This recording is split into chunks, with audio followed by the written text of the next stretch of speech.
Let's start with something uncomfortable, but honest. The United States is carrying over $35 trillion in federal debt. That number alone is already so large that most people have learned to emotionally tune it out. It's just background noise at this point. Every time Congress raises the debt ceiling or another trillion gets added, the reaction is less panic and more boredom. But here's the thing most people miss: the real danger is not the size of the debt. The real danger is the cost of maintaining confidence in that debt.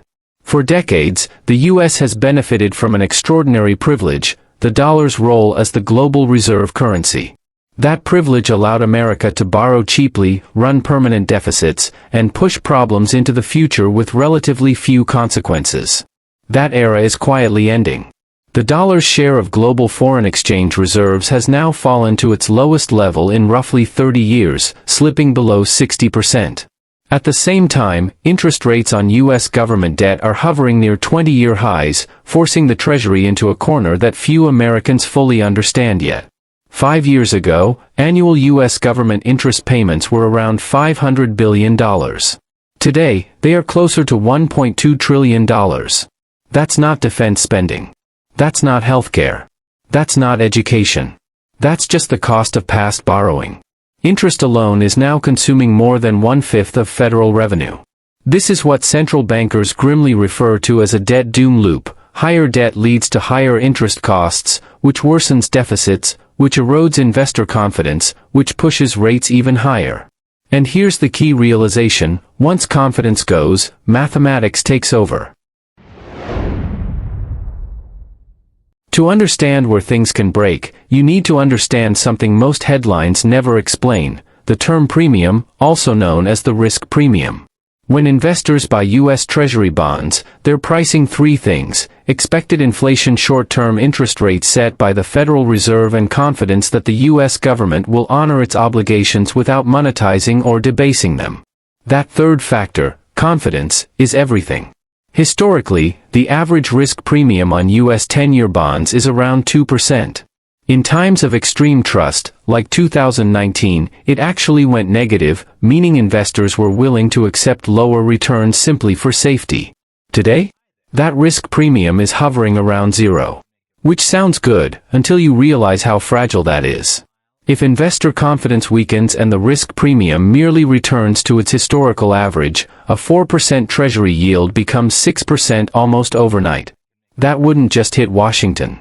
It would ripple through mortgage rates, corporate borrowing costs, equity valuations, and employment markets. That kind of move is often recession-ending, or recession-starting, depending on perspective. So let's be blunt: the U.S. government cannot afford a loss of confidence in its debt.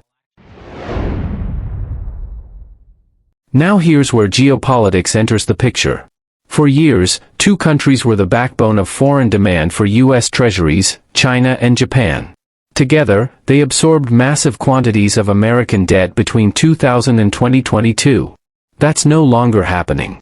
Both China and Japan have recently turned into net sellers of U.S. treasuries. Foreign ownership of U.S. debt has dropped from around 34% to roughly 23 to 25%, depending on measurement. This matters because foreign buyers don't just provide funding. They provide discipline. Their retreat removes a stabilizing force that kept interest rates suppressed even during reckless fiscal expansion. The uncomfortable truth is this: the world is signaling it no longer wants to be the shock absorber for U.S. policy mistakes.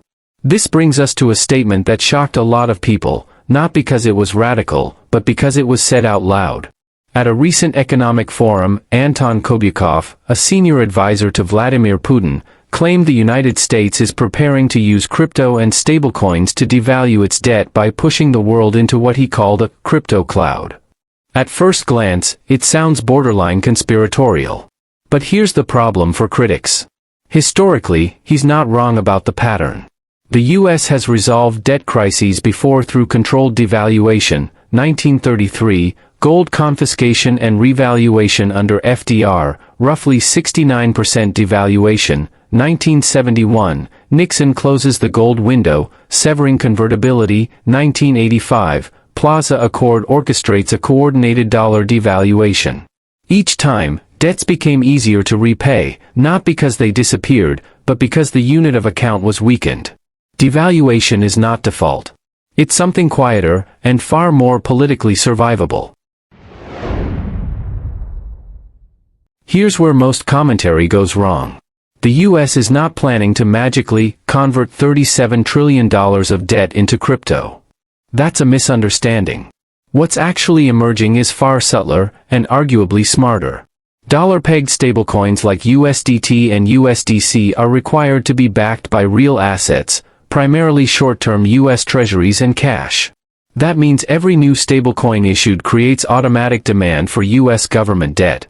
As of now, the stablecoin market cap is around $200 billion, roughly double what it was 2 years ago. Issuers like Tether and Circle already hold over $180 billion in US Treasuries, placing them among the largest Treasury holders globally.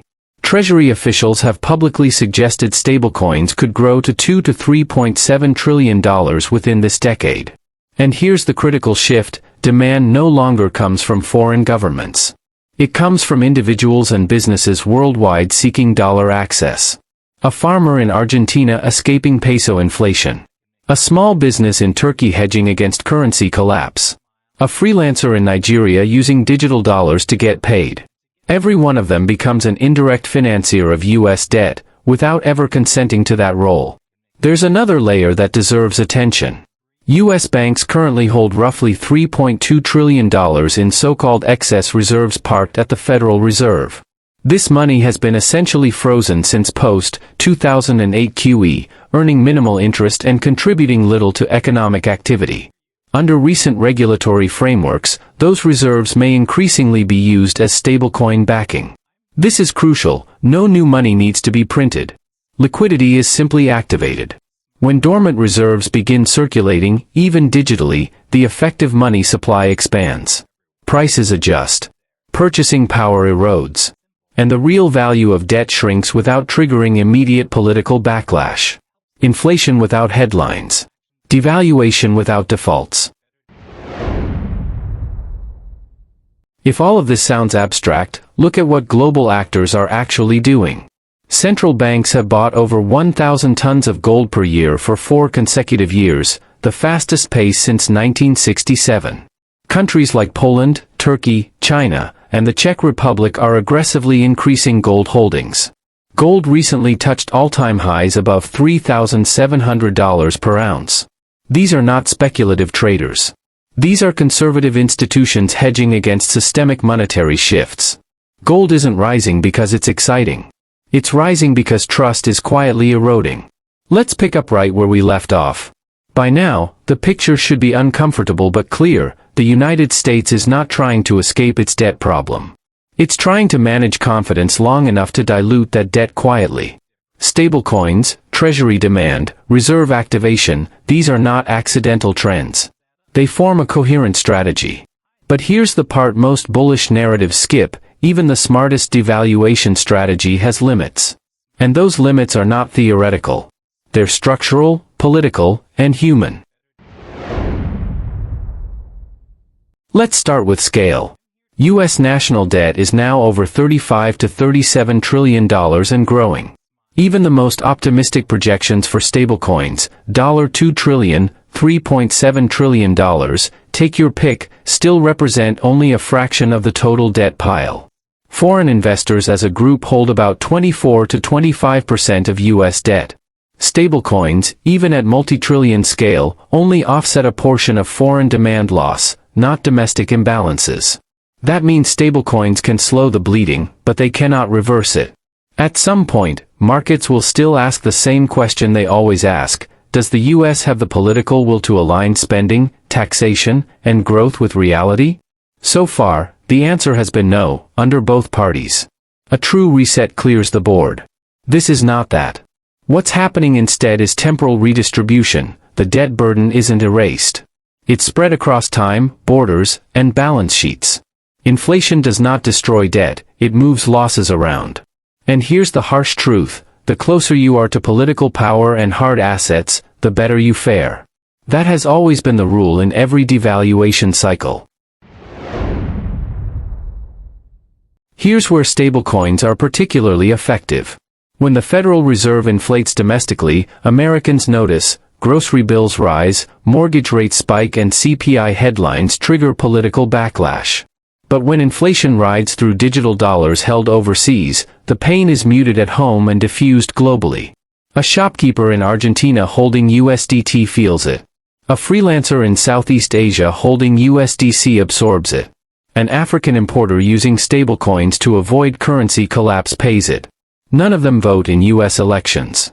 Stablecoins turn inflation into a distributed global tax, one that does not require legislation, congressional votes, or explicit coordination. That's not evil. That's power. If this system is so elegant, why isn't the world embracing it? Because the problem is not mechanics. The problem is credibility. Every stablecoin issuer claims one-to-one backing. Every audit reassures compliance. Every white paper promises transparency. But there's one thing no blockchain can audit: rule-changing authority. In 1971, the US promised convertibility until it didn't. That is why Europe was so determined to launch euro. Whether you like it or not, euro is undisputable best replacement to dollar now. In 1933, Americans owned gold until they didn't. In every crisis, the rules changed after the commitments were made. From the perspective of foreign governments, stablecoins look like CBDCs without the branding, dollar dominance without diplomacy, and control without accountability. That's why central banks are not buying stablecoins. They're buying gold. Now let's talk about the asset that makes everyone emotional: Bitcoin. Bitcoin is not a replacement for stablecoins. It serves an entirely different function. Stablecoins are instruments of liquidity and control. Bitcoin is an instrument of exit. That's why governments tolerate stablecoins and regulate them, and why they fear Bitcoin adoption at scale. Notice the pattern: stablecoins must be backed by treasuries, Bitcoin requires no backing. Stablecoins reinforce the system, and Bitcoin questions the system. That's also why you see contradictory signals: ETFs are approved, direct state purchasing is rejected, and strategic reserves are discussed, but never finalized. Bitcoin doesn't need adoption by governments to matter. It matters precisely because it limits government optionality. Here's where things get interesting. The US does not need to officially announce a Bitcoin strategy. It can outsource the risk. Bitcoin accumulation is already happening through public companies, ETFs, institutional custodians, and pension exposure. If Bitcoin becomes systemically relevant, the government doesn't need to buy it on day one. It can regulate, tax, partner, or acquire exposure later. That's the American playbook. Innovation first. Nationalization by gravity. Let's return once more to gold. Gold doesn't yield. Gold doesn't innovate. Gold doesn't promise returns. And yet central banks are buying it faster than at any point since the collapse of Bretton Woods. They are not chasing upside. They are rejecting counterparty risk. Gold doesn't depend on stablecoin issuers, regulatory luck, political continuity, and audit credibility. Gold is what you hold when you assume the rules will change. That should tell you something. What this means for Americans. This is the part few commentators say out loud. For Americans, this crypto reset will not feel like a reset at all. It will feel like higher asset prices, stagnant wage growth, perpetual, strong economy headlines, and declining purchasing power. Your savings won't vanish overnight. They'll just mean less each year. Devaluation is polite. It doesn't knock on the door. It whispers. The biggest mistake people make is expecting a dramatic moment. No reset button. No announcement. No collapse fireworks. What's happening now is slower and more dangerous precisely because of that. The debt is not being solved. It's being managed into invisibility.